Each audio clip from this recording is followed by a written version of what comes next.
তো আজকে আমি গিয়েছিলাম পান্ডু একটা বিয়ে বাড়িতে। তো প্রায় অনেক দিন পর আবার ফির শর্ট ভিডিও নিয়ে চলে এলাম। তো এই যে দেখতে পাচ্ছ বরের গাড়ি।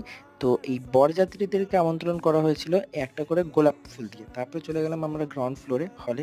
আর এই গ্রাউন্ড ফ্লোরে ছিল এই জুসের কাউন্টারটা। তো ওখান থেকে একটা আমপান্না শরবত নিয়ে নিলাম। তারপরে চলে এলাম ফার্স্ট ফ্লোরে টিফিন করার জন্য।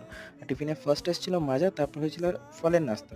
তো সেগুলো আমরা না খেয়ে ডিরেক্ট চলে গেলাম মেনুতে। আর এই যে দেখতে পাচ্ছ মেনুতে কি কি আছে। তো মেনুর ফার্স্ট আইটেম চলে এলো চিকেন স্যাটে, তারপর চলে এলো আস্তে আস্তে মিষ্টি, তারপরে চলে এলো নানপুরি, কিমা চানা।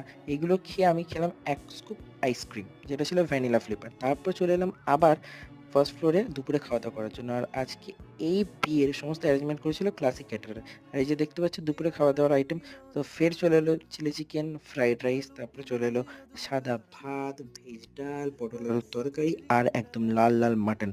উফ, যা খেতে ছিল মাটনটা। তারপরে দই খেয়ে আজকের মিনি ব্লগটা আমি এখানেই এন্ড করলাম। দেখা হবে নেক্সট